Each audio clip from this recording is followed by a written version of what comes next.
Cleveland Pickle is a gourmet sandwich shop that we opened about 17 months ago. Our goal is to start putting Cleveland Pickles in other locations. We think that people can really relate to the concept, and our food is great, our product speaks for itself, and we think it's something that can be successful in the long term. What we are is a gourmet grilled cheese restaurant.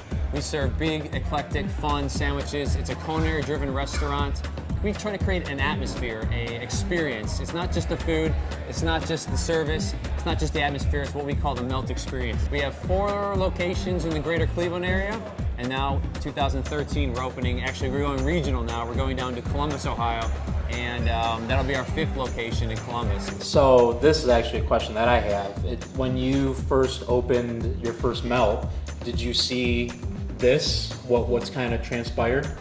I didn't see this. I didn't see I didn't know that it would be booming into 5 restaurants in less than 7 years. So it just came out of nowhere, and I just rode the wave. You know, I did it for 3 years, and the demand was still kept coming in. The people were still there, the lines were still there, and almost the community just said, "We need you to open up a 2nd location." So I had to test the brand to say, okay, Melt has a brand.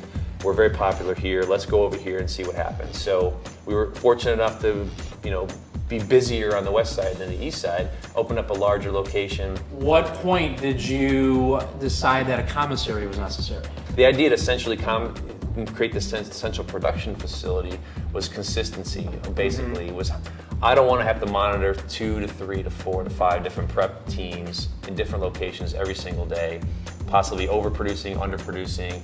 Each store is going to hold all these ingredients to make all this food, so that I got dollars sitting on the shelf, I got dollars sitting in the cooler, I can centralize it, make one big batch, monitor it, and then we ship out to ourselves every day. Because of our commissary now, we buy things in bulk also. I'm buying pallets of potatoes, I'm buying pallets of ketchup, I'm buying pallets of mayonnaise and things that we can utilize, so I'm getting $5 off a case, where I'm putting the money out there up front, but I'm saving probably a couple $1,000s by doing that instead of just buying as I need. Do you feel though, in the long run, because the consistency gets honed in, do you feel it's worth it? I think it's worth the expense? Yeah, it's worth the expense. It's because we're fortunate that we're high volume, and we're fortunate that we're popular, and the business continues because of the fact that the consistency is the same. Do you ever leave, like go out of town, go to Mexico, and leave work? I had never.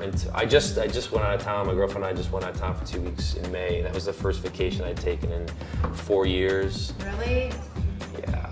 Thank you very much. Oh no, man, this has been my pleasure. Yeah, so much, I love coming down here. This is Thank you. awesome. Thank you very much. Thank you.